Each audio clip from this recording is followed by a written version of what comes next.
ራታችንን በልተናል። ጥሩ ጊዜ ነበር ያሳለፍኩት። በጣም ተወዳጅ ብሎ ነው ቻትጂፒቲ የሰጠኝ። ትንሽ ዞር ብለን ፎቶ አነሳለሁ፣ ቪዲዮ አነሳለሁ። ጉድ ሞርኒንግ ፓሪስ ብለናል። እንዴት አደራችሁ? ዴይቱ ይቀጥላል። በፓሪስ አሪፍ የሆነ አክቲቪቲ ይኖረናል። ወተን ፈታ ዘና እንላለን ከእናንተ ጋር። አሁን ቁርስ ወጥቼ መጀመሪያ ወርጄ መብላት አለብኝ።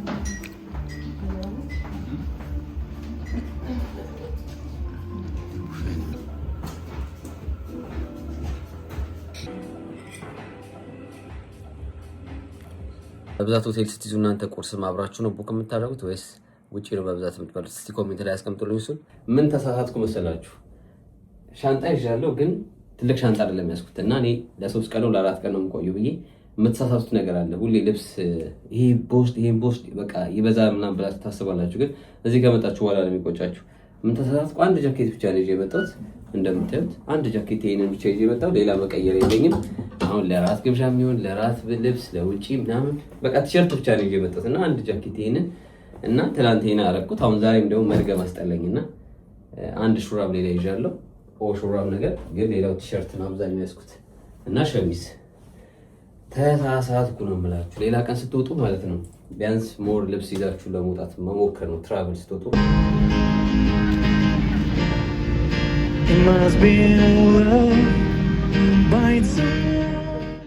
ሌላው ደግሞ ከፓሪስ የገዛሁት ማስታወሻ የሚሆነኝ ይሄኛውን ገዝቻለሁ። ዴምቤሌ ማሊያ ገዝተናል።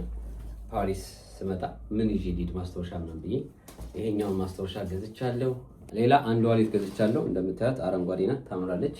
ለመታወቂያ ለካርድ ምናምን ለመያዝ ትመቻለች።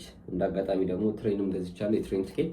ይሄን ማሳያችኋለሁ። ሜትሮ በቀን 14 ዩሮ ምናምን ትሞሉና እዚህ ላይ እስከ ማታ 2 ሰዓት ድረስ ትጠቀሙበታላችሁ። በዚህ 14 ዩሮ ከምናምን። አሁን ዛሬ ቀኑ ሙሉ በሜትሮ መሽከርከር እችላለሁ፣ ችግር የለውም። ስለዚህ ጨርሰናል። አሁን እንውጣ ቤተሰብ።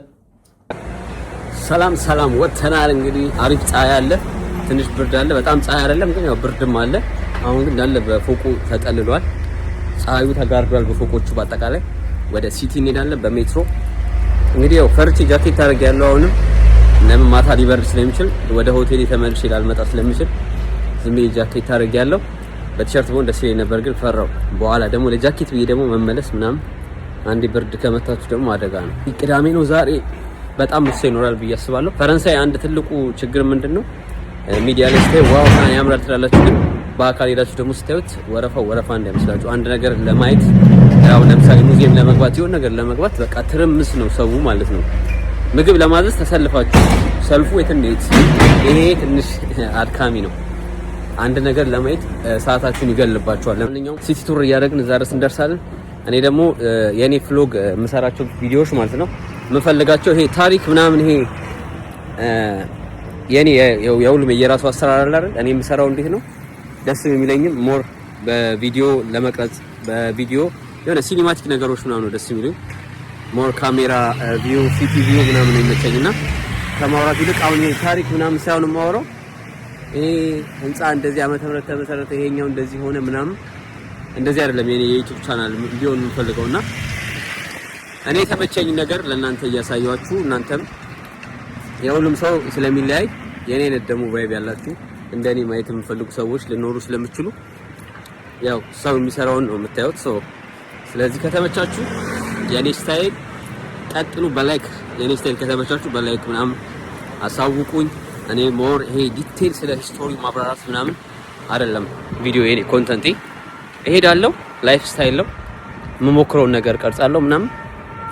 ይሄ ዲቴል አልገባበትም፣ ከላይ ነው እና እንደዚህ ወተን አብረን ፈታ ምናምን እንላለን። ምናልባት በጣም አብራራለን ወይ እንደዚህ በጣም ማብራራት አለብህ ወይ በጣም ለአንድ ምናልባት ጥያቄ ሊመጣ ይችላል። እንዴት ለምን አታብራራ ምናምን አንድ ቦታ ስትሄድ እንደሌሎቹ ለምዶ በደንብ አታብራራው ምናምን ካላችሁ የኔ የኮንተንት አሰራር የተለየ ስለሆነ ሞር ላይፍ ስታይል ነው የምሰራው። ለዛ ነው ይሄ ማሳብ ከተመቻችሁ ኮሜንት ላይ አስቀምጡልኝ። ግዴታ እንደ ሌሎቹ መመሳሰል የለበትም፣ አንድ አይነት ኮንተንት መሆን የለበትም። ገባችሁ? ብዙ የሚያስረዱም ሰዎች ስላሉ ለመረዳቱን እዛ ቻናል ላይ ማየት ትችላላችሁ። ኖርማል ደግሞ እንደኔ ሞር ሲኒማቲክ አሁን ኮምፒውተር ምናምን ስላልተቀመጠ ነው እንጂ አንድ ቦታ ምናምን በደንብ ሴትል አድርጌ ካስቀመጥኩ ሞር ሃይ ኳሊቲ ቪዲዮዎች ነው መስራት የምፈልገው። አሁን እየቀረጽኩላችሁ ያለው ዝም ብሎ ኖርማል ነው በካሜራው ያለ ሃይ ኳሊቲ ዝም ብሎ ከለር ምናምን ሳይሰራ ዝም ብላችሁ የምታዩት አይነት ቪዲዮ ነው። ሞር ግን የምፈልገው ሞር በደንብ ኳሊቲ ያለው ቪዲዮ ነው መስራት የምፈልገው። ስለዚህ ቀስ በቀስ እናመጣዋለን። ሌላው የምነግራችሁ ማለት ነው የፈረንሳይ ሜትሮ በጣም ከባድ ነው። ትናንት ከሰዎች ጋር ነው ተሽከርከር የነበረውና ውስጥ ለውስጥ ያለው አጥቂኝ ውስጥ ለውስጥ ከተማ ነው ሜትሮ ብቻ እውነት በጣም ነው። እኔ ከለመድኩት ከተማ አንፃር ከጀርመን ውስጥ ካየሁት ሜትሮ የፓሪስ በጣም ትልቅ ከተማ ስለሆነች ወደ 13 ሚሊዮን ነው ፓሪስ የሚኖረው ነዋሪ ተብሎ ይገመታል። አሁን ላይ 10 ሚሊዮን ነው 2026 ግን እስከ 2026 ድረስ 13 ሚሊዮን ምናምን ይደርሳል ተብሎ ይጠበቃል። ሲቲው በጣም ትልቅ ሲቲ ነው እንዳለ አሁን የምራመድበት መሬቱ እንዳለ ሜትሮ ነው ሜትሮ የምትሄዱበት ማለት ነው። እና አሁን እንዴት እንደሚሄድ ብቻ ፈጣሪ ወቀው። ደግነቱ ሁሉ ነገር ይጻፋል ግን ካላወቃችሁት እዚሁ ለሚኖረው ሰው እንኳን ለነሱ እንኳን በጣም ግራ ሲገባቸው ስላየው ነው እንኳን እኔ አንድ ቀን ዛሬ መጥቼ ላቀው ማለት ነው። እሱ ነገር በጣም ነው የገረመኝ። ለማንኛውም ሜትሮ ገብተናል። ያ ሌት ፋይንድ አውት አብረን ፋይንድ እናደርጋለን። አብራችሁን ትዞራላችሁ። ከተንከራተትም አብረን ነው የምንከራተተው። ኦኬ ይሄኛው የምታዩት እዚህ ጋር ይታያችኋል። M14ን ይዤ ሄዳለሁ። አንድ ስቴሽን ነው ከዚህ የሚሄደው ታዋቂው ራሳት ለሚሄድ ነው። ይሄኛው አድራሻው ደግሞ ይሄ ነው። እዛ ጋር የተለጠፈው ይታያችኋል። ማየት አለባቸው። አሁን የሾርት ካድሬት የሚለውን እሱን ይዤ ነው የሚሄደው። እሱን ይዤ አንድ ስቴሽን ሄድና ከዛ ደግሞ ቀይራለሁ። የ20 ደቂቃ 40 ደቂቃ መንገድ ነው። ለምሳሌ አንድ ስቴሽን አያችሁት እዚህ ጋር በኤስ የሚጀምረው ሳንቲ ላራዝ ምናምን የሚለው እዛ እንወርድና ከዛ የምንቀይረው ቁጥር 3 ነው ወይ 9 ነው እንደዛ ቁጥሩን አግኝቻታለሁ። አያችሁት ኤም ቁጥሩን እየተከተላችሁ መሄድ ነው። ኤም 9 ማለት ነው። ስለዚህ በኤም 9 መሰረት እንሄዳለን። ተከትለን እንግዲህ ቀጣይ አንድ ሜትሮ እንይዛለን። ከዛ በኋላ እንሄዳለን። አይ ዲዲት በዘነዘና ትላለህ። ዋናው ሎኬሽኑ ወጥተናል። የምንፈልግበት ቦታ ጋር ደርሰናል። 3 ደቂቃ ነው ተጓዙ የሚለው። በዛሽ መስመር ነው የምንሄደው። የሚታያችሁ በዛ ጋር ሂዱ የሚለን በዛ ጋር ነው። ሲቲው ይሄን ይመስላል። ወደዛ በጣም ነው የሚያምረው እንደምታዩት። ትንሽ አየሩ ይበርዳል እንደነገርኳችሁ ነው። እንኳንም ጃኬት ታረጉ። እስቲ ከለቀቀን እንሄዳለን። አሁን ለቀቀን። እዛ ጋር 1 ደቂቃ ነው የሚቀረን። በጣም ነው የሚያምሩት። እስቲ ምናልባት ሰልፍ ሊኖር ይችላል። በደንብ ብዙ ሰልፍ ሊኖር ይችላል። እስቲ ቦታው ይሄ ነው። እኔ ደግሞ ምንድነው ላል ኢትዮጵያ ነው የሚለው ታያችሁ። እዛ ጋር ኢትዮጵያ የሚለው ብዙ አይነት ነገር ነው ያላችሁ። ባጌትም ክሮስት በቻት ጂፒቲ መሰረት ክሮሳታችንን ወስደናል። አሁን አንድ ቦታ ላይ ሎኬሽን ላይ ፀሐይ ያለበት ሎኬሽን ፈልጌ ቁጭ ብዬ እሞክረዋለሁ። ኖርማሊ ሴም ነው ጣዕሙ ምናምን የተለየ የሚሆን አይመስለኝም። ከጀርመን ጋር ካለው ጋር እናወዳድረዋለን። ክሮሳታችን መጀመሪያ እንየው። እንደ ሆምለስ እንበላለን ውጭ ላይ። በጣም ተወዳጅ ብሎ ነው ቻት ጂፒቲ የሰጠኝ አድራሻውን። ስለዚህ ይሄኛው የምታዩት ክሮሳት እንቀምሰዋለን። አሪፍ ነው አይደለም የሚለውን መጀመሪያ ከመቅመስ በፊት ግን ፎቶ አነሳዋለሁ ማስታወሻ ስለሆነ ማለት ነው። ፎቶ አንስቼው እንመለስ።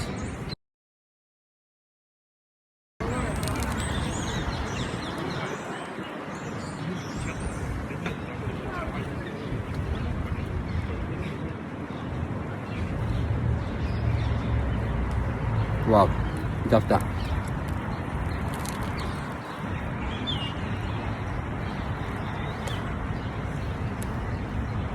ምን ለመናገር ይጣፍጣል። ግን ራሱን ይሄን ቴስት ቀምሼዋለሁ። ጀርመን ላይ የተለየ ቴስት አላገኘሁበትም። አንዳንድ ቦታ ጀርመን ላይ ታገኛላችሁ አሪፍ ክሮሳት፣ ሁሌ ባይሆንም አንዳንድ ቦታ ራሱን ታገኙታላችሁ። ቴስቱ አልተለየብኝም። ግን መተናል። ያው ፈረንሳይ የምታወቀው በዚህ ስለሆነ አንድ ከምታወቅበት ፈረንሳይ ክሮሳት ስለሆነ በዚህኛውም ለመቅመስ ብዬ ነው። ከ1 እስከ 10 ያው 9 ሰጠዋለሁ። አሪፍ ነው ልጅዋለሁ። ሌላ ደግሞ እስቲ ሌላ ሪሰርች አድርገን ደግሞ ሌላ ቦታ ሎኬሽን እንሄዳለን። ይሄን በልቼ ጨርስና ድጋሚ ሌላ ሎኬሽን እንቀይራለን። ወደ 10 ደቂቃ መንገድ ነው የምንጓዘው። አብረን እንሂድ።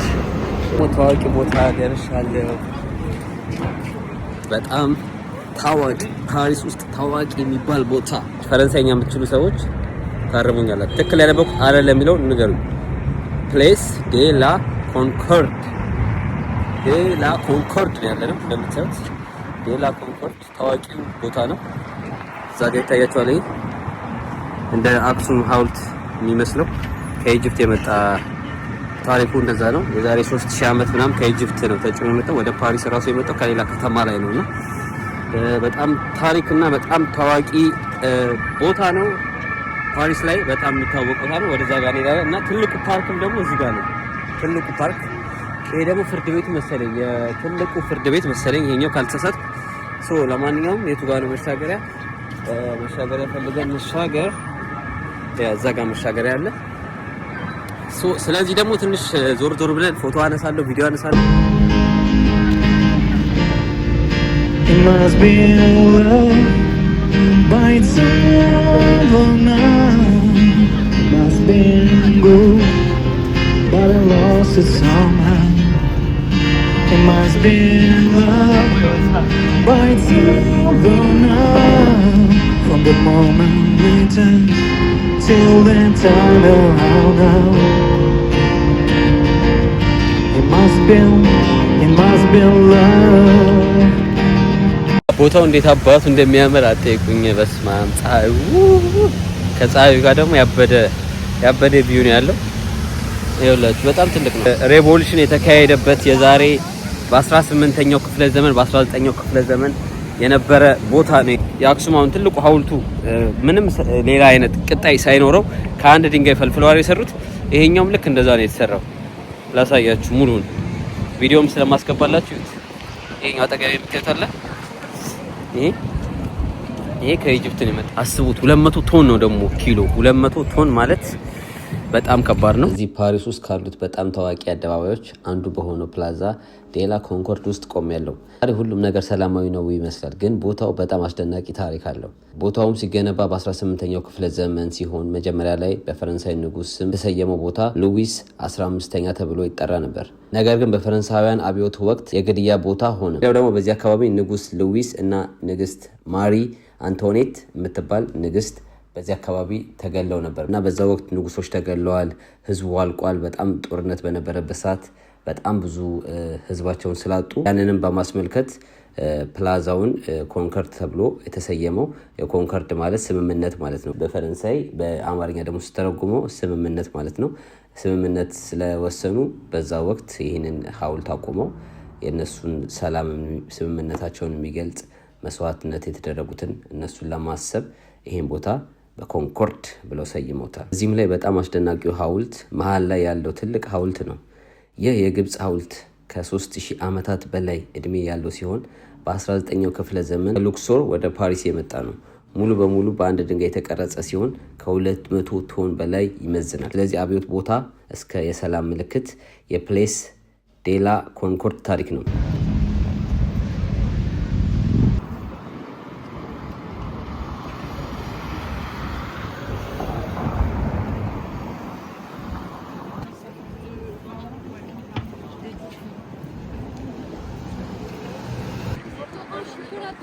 Voilà, mets-le dans un parking et j'arrive. Ah, oui, ça fait aller et tout.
Andiamo un po' a giornare. Cosa vuoi fare? Andiamo da qua allora. አሁን እንግዲህ ተሽከረከር እየመሸ መጣ። አሁን የምታዩት ይሄ ፒራሚዱ ያለበት የፈረንሳይ ታዋቂ ቦታ ፖፑላር ማለት ነው ፊት ለፊት ነው የሚታየው።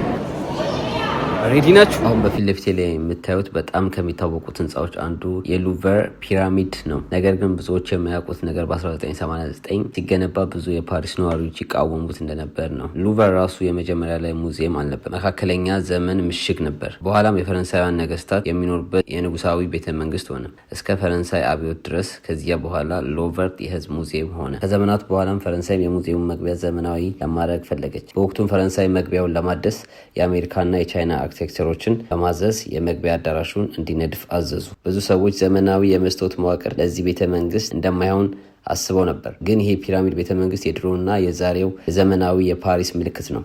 ፒራሚዱ ከ600 በላይ የመስታወት ክፍሎች ያቀፈ ሲሆን ወደ ዓለም ትልቅ የሥነ ጥበብ ሙዚየም ዋና መግቢያ ሆኖ ያገለግላል። በአንድ ወቅት አወዛጋቢ የነበረ አሁን ግን በጣም ታሪካዊና ዘመናዊ አብረው ሊኖሩ እንደሚችሉ የሚያሳይ ምልክት ሆኗል።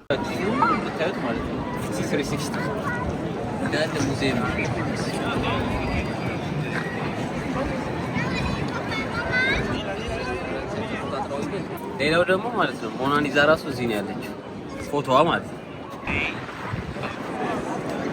በዚህም በታሪካዊ ቦታ ላይ እኛም ፎቶ ሳንነሳማ እንሄድም ብለን በዚህ መልኩ ፎቶ ተነስቻለሁ። በጣም ነው የሚያምረው። ከኋላ ሰንሴቱ መሸት እያለ ሲመጣ በዚህ መልኩ ያምራል። ገና ደግሞ ከዚህ በኋላ መብራትም ያበራል። ሙዚየሙ ጋር ደግሞ ባለ ሬስቶራንት ተጠቅማችሁ አሪፍ እይታ፣ አሪፍ የህንፃ ዲዛይን ማየት ይቻላል። በጣም ፓሪስ ለቱሪስት የምትጋብዝ ከተማ ናት። መታችሁ ጎብኟት ነው የምለው። ጉዟችን እንዲህ እያለ ይቀጥላል። አሁን ደግሞ ወደ ኤፍል ታወር ሄደን ወደ ላይ ደግሞ እንወጣለን።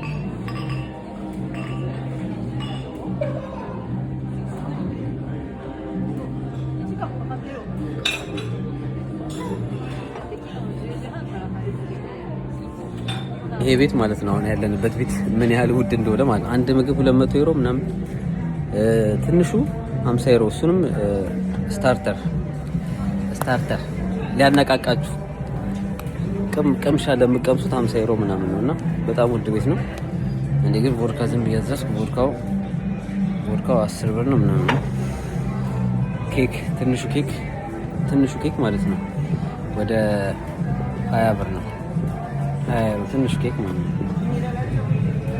በጣም ውድ ነው። ፈረንሳይ ፓሪስ በጣም ተመችቶኛል። አሪፍ ነው። እያሳለፍን ያለ ነው። ወደነዋል። እንዴት አያችሁት እናንተስ? ፍሎጉ ተመቻችሁ አልተመቻችሁ? በኮሜንት ሀሳብ አስተያየታችሁን አስቀምጡልኝ። ኦኬ ይሄን ገዝተናል። ኤፍል ታወር ትናንት ያመለጠንን ዛሬ እንገባለን ማለት ነው። ሶ ሌትስ ጎ ፋሚሊ። ስንት ብር እንደሆነ አላውቅም። እስኪ ፊት ለፊት ገብተን እንጠይቃቸዋለን ስንት ብር እንደሆነ። በየቦታው እንደምታዩት ሴኩሪቲ ኮንትሮል አለ ላይ ለመውጣት ማለት ነው። እጥ ያለ ነው ሲያምር ግን ዋው! አጠገቡ ስትደርሱ ምን እንደሚያክል እንደምትረዱት የዛኔ ነው። ካሜራው ራሱ አያስገባውም ትልቀቱ ማለት። ከሩቅ ግን ትንሽ ነው የሚመስለው። አንዱ እግር ብቻ ይኸው ምን እንደሚያክል ይታያችኋል። አንዱ እግር እዛ ጋር፣ አንዱ እግር እዛ ጋር፣ አንዱ እግር እዛ ጋር፣ አንዱ እግር እግሩ ብቻ ምን እንደሚያክል ተሰማ። ይሄን የሰራው ግን ኮንስትራክሽን በጣም የተጠበቡበት ይገባዋል። ጂኒየስ ቡክ ላይ ስለተመዘገበ ይገባዋል። የምር ትልቀቱ በአካል ስመጡ ነው የምታዩት ትልቀቱ። ኦ ማይ ጋድ! ፎቅ ትልቅ ፎቅ ታውቃላችሁ? ትልቅ ፎቅ ምን እንደሚያክል እግሩና እግሩ እንኳን ያለው ርቀት ምን ያህል ብረት ቢጠቀሙ ነው? ስንት አይነት ብረት ተጠቅመው ነው ይሄን ያህል የሰሩት? ፈጣሪ ሆይ ምን ያህል ብረት ቢጠቀሙ ነው? እግሩ በአካል ስትመጡ ነው የምታዩት። በጣም ትልቀቱ ይሄ እግሩ ብቻ ነው። ሌላ ሬስቶራንት አለው እግሩ ላይ ማለት ነው። ታያችኋል። አንዱ እግር ሌላ ሬስቶራንት አለው። እዛ ጋር አንዱ እግር ሌላ ሬስቶራንት ይኖረዋል። እዛ ጋርም አንዱ እግር ሌላ ሬስቶራንት አለው። ይኸው ዋው! እዛ ጋርም አንዱ እግር ሌላ ሬስቶራንት አለው ማለት ነው። ታያችኋል። የመጨረሻው 36ኛ ነው። 36 ነው። ይሄ ያያችሁት ዋጋ ማለት ነው። በእግር ስትወጡ ዲፈረንት አለው። አሁን በሊፍት ስላየነው ነው። በሊፍት 36 ብር፣ የመጨረሻው 3ኛ ፎቅ ላይ፣ 2ኛ ፎቅ ላይ 23 ብር፣ ከዛ አንደኛ ፎቅ ደግሞ ያው እየቀነሰ ነው የሚሄደው። ስለዚህ አሁን እኛ በእግር እንውጣ ካልን ስንት ብር እንደምንከፍል እንየው። ግን ደረጃው ስንት ደረጃ እንደሆነ ወደ ላይ ማየት አለብኝ። እንችለዋለን አንችለውም፣ ስንት ደቂቃ ይፈጃል አይፈጅም ፈጣሪ ነው የሚያውቀው። ውስጥ ገብተናል። እንግዲህ ይኸውላችሁ ስንት ደረጃ ወደ ላይ እንደምንወጣ ፈጣሪ ነው። እንዳለ ብረት ነው ይሄ የተጠቀሙት ብረት ብዛቱ ግን በስማ የሚገርም ነው። ግን በዚያውን ስንት ብር እንደሚሸክሩ በየቀኑ ማሰብ አያውቅም። እሺ ኢንተርኔት ላይ ሪሰርች ባረኩት መንገድ 2024 ላይ 6.3 ሚሊዮን ጎብኚዎች መጥተዋል። ያ ማለት በብር ደረጃውን ስናየው የሰሩት በአመት ያገኙት ገቢ 2024 ከ2023 ከ2024 ከ117 ሚሊዮን እስከ 121 ሚሊዮን በአመት የሚሰሩት ከቲኬት ብቻ። ሌላው ደግሞ አንድ ሰው የሚገምቱት እነሱ ከ30 እስከ 35 ነው የሚከፍለው አማካኝ በብዛት ጎብኚዎች ሲመጡ ከ30 እስከ 35 ዩሮ ይከፍላሉ በአንድ ሰው። ያ ማለት 6.3 ሚሊዮን በአመት ሰው ሲጎበኘው በ30 ስናባዛው 189 ሚሊዮን። ከዛ በወር ደግሞ በምናይ ሰዓት ከ10 ሚሊዮን እስከ 11 ሚሊዮን ያገኛሉ። ከዚህ ብቻ ከቱሪስት ከ10 ሚሊዮን እስከ 11 ሚሊዮን አስቡት ምን ያህል ብር ከቱሪስት እንደሚያገኙ። በቀን ደግሞ ከ330 ሺህ እስከ 360 ሺህ ዩሮ ያገኛሉ። አስባችሁታል? በቀን 330 ሺህ እስከ 360 ሺህ በቀን የሚያስገቡት ገቢ ዋው! ከኤፍል ታወር ብቻ በአመት ከ100 ሚሊዮን በላይ ማግኘት ማለት አስባችሁታል? በወር ከ10 ሚሊዮን በላይ ዋው! ምን ያህል ሀገሪቷ በቱሪስት ኖርማሊ ፓሪስ በቱሪስት ነው በጣም ብዙ ገቢ የምታገኘው። ሌላ የምታመርታቸው ምርቶች በአመት ከዓለም 3ኛ ላይ ናት። ሌላው ደግሞ ከዓለም 3ኛ ላይ ናት በመሳሪያ በጀት የጦር መሳሪያዎች በማምረት። ሌላው ደግሞ በቱሪስት ደግሞ የምታገኘው ገቢ እንዳይመስላችሁ በጣም በጣም ከዓለም ቶፕ 3 ከምትባል ሀገራት ውስጥ ከምትጎበኝ ሀገራት ውስጥ አንደኛ ፓሪስ ናት። ግራውንድ ፕላት አንደኛ ፎቅ ላይ ደርሰናል። እንደምታዩት ፓርኩ ይታያችኋል። ሙሉ መደዳውን ፓርክ ነው። ወደ ዘረስ በስማም ሰርተው ዳሩነት ይመቻቸው። በደም ነው የሰሩት። ማይ ጋድ ሀገራችሁ እንደዚህ ቢሆን አስባችሁታል? የራሳቸው ሀገር እንደዚህ ቢሆን አስባችሁታል? ሁለተኛ ፎቅ ድጋሚ እንጀምራለን። እዛ ጋር እንደ ሬስቶራንት ነገር አለ። ፊልም ምናምን ያሳያሉ። እዚህ ጋር ሲሰሩት በፊት የሰሩት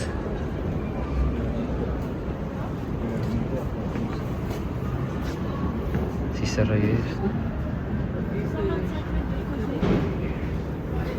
እንደዚህ ነው የሰሩት። ቀስ በቀስ ብረት እንደዚህ እያጋጋዙ ማለት ነው።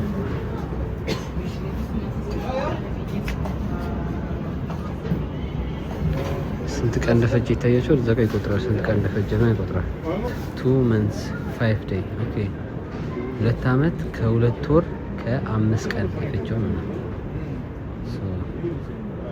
300 ሜትር ከነ ባንዲራው 313 ይታያቸዋል። 313 ሜትር 31 ማርች በ1889 እንትን ያለው 15 ማይ በ1889 ይታያቸዋል። ፐብሊክ ፕሌስ እስካለት እንዲወጡ የተፈቀደላቸው ያው ሰው እንዲጎበኝ የተደረገው ማለት ነው። ይታያቸዋል። በ1665 1665 ስቴፕ ዋው ኦ ማይ ጋድ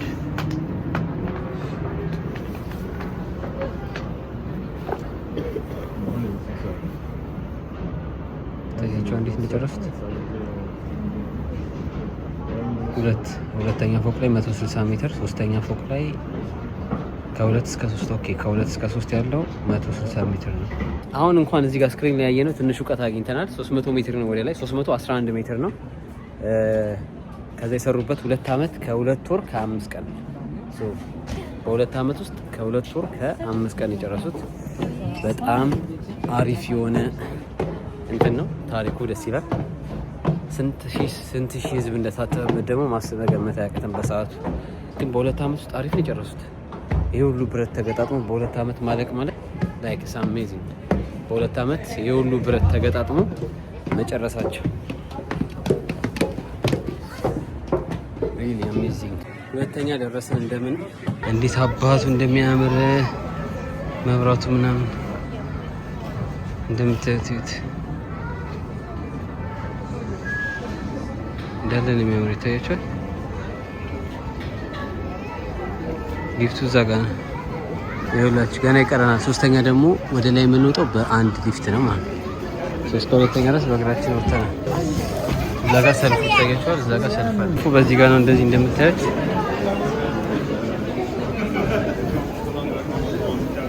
አሁን በሊፍት እየወጣን ነው።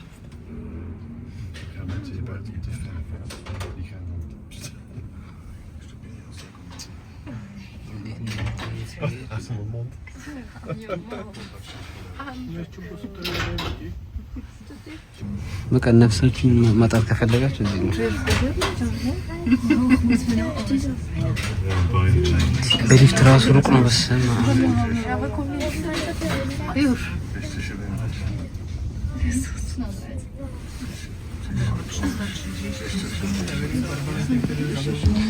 እንግዲህ ሶስተኛ ፍሎር ላይ ከወጣን በኋላ ደረጃ አለ። ይሄ የምታዩት ድጋሚ ደረጃ አለው። አያልቅም። እውነት ይሄ ከአይምሮቹ በላይ ነው የሚሆኑት።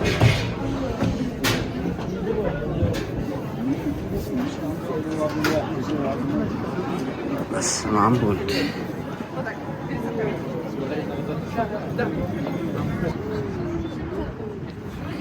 ዋው! ይታያቸዋል። መርከቡ የሚሄድበት ውሃ ታያቸው። የፈረንሳይ ባንዲራ ነው ራሱ መርከቡ። በጣም ነው የሚያስፈራው እውነት ማይገር።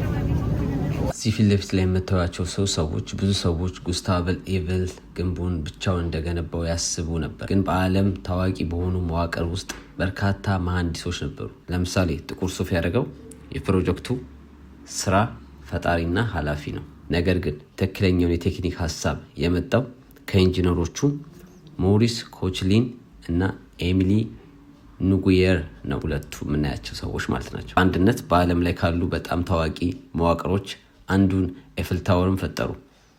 ይሄ ማለት ሶስቱ ተባብረው የሰሩት ነው። ዓለም ላይ ባሉ ኢንጂነሮች ተባብረው ይሄን ህንፃ ሰሩት። ይሄንን ዲዛይን አውጥተው ለዚህ አበቁት። ዋናው ስራውን ፈጠረ፣ እነሱ ደግሞ ቴክኒክና ሀሳቡን አመጡ። በዚህ መልኩ ተሰራ። ታሪኩም በጣም ደስ የሚለው ለአሁን ለዚህ ለፈረንሳይ ትልቅ ገቢ ምንጭ አምጥቶላታል። በጣም ደስ የሚለው ከዲዛይን አንጻር ከትልቀቱ አንጻር ዩኔስኮ ላይም ስለተመዘገበ በጣም ጥሩ ስራ ነው የሰሩት።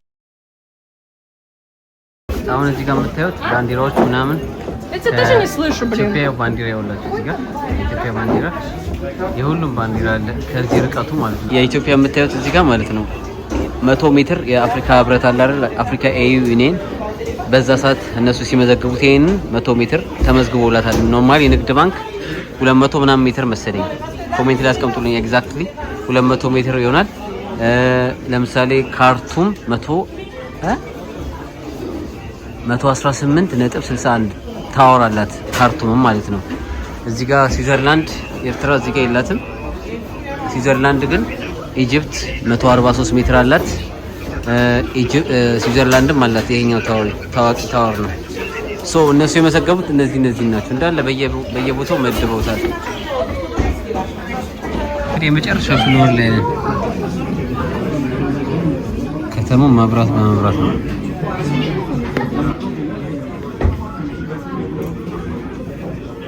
ታያችኋል።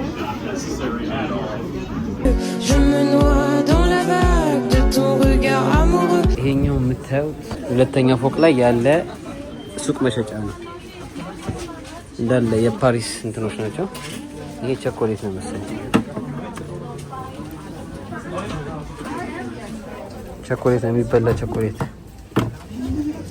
እነዚህ የፓሪስ እንትኖች ናቸው 8 ብር። ይሄ ደግሞ የፓሪስ ነው ኦሎምፒክ እና ፓሪስ ውስጥ ያለበት የታወሩ 5 ብር። እዚህ ጋር ይሄኛው አለ 7 ብር።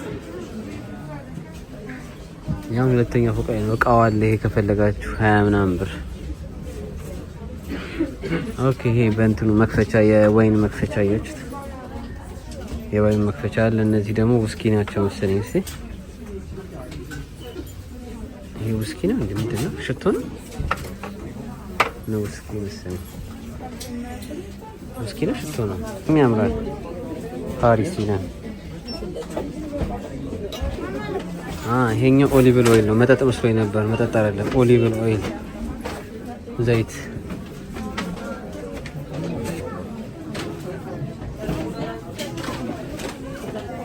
እዚህ ጋር እንደምታዩት ብዙ አይነት እቃ ነው ያለው።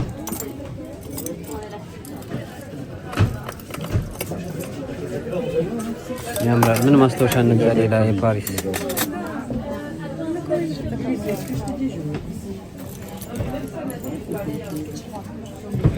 ማርኬቲንግ ግን ጎበዞች ናቸው። አንድ ማስታወሻ ቁልፍ እንግዛ እስቲ። ምን ታስባላችሁ?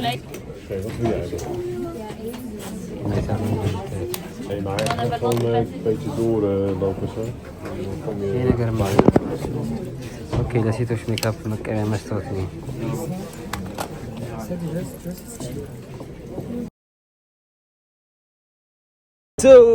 ተመልካቾቻችን ተመስገን እግር መሬት ላይ ወርደናል።